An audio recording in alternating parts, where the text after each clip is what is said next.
買翻版 VCD 應該被判罪，應該被判罪，應唔應該判罪啊？Hello Bobby 你好，我覺得購買翻版 CD 係唔應該有罪嘅。唔應該有罪啊？點解咧？講嚟聽下。咁第一，如果 set 咗呢條 law 嘅話，會有好多漏洞啦。咁可能購買翻版 CD 嘅人會話：我根本都唔知嗰啲係翻版 CD，我以為係正版嚟嘅。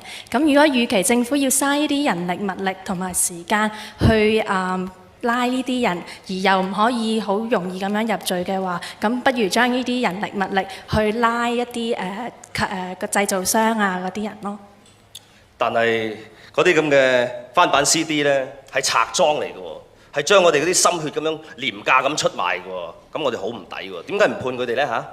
咁其實要治標唔好治本咯。咁最好嘅咧就係去拉佢哋嗰啲製造商，而唔係拉我哋啲市民咯。拉翻版 CD 製造商，拉嗰啲翻版牛仔褲製造商，拉埋嗰啲翻版人，好冇？拉晒佢哋。拉柴，多謝你。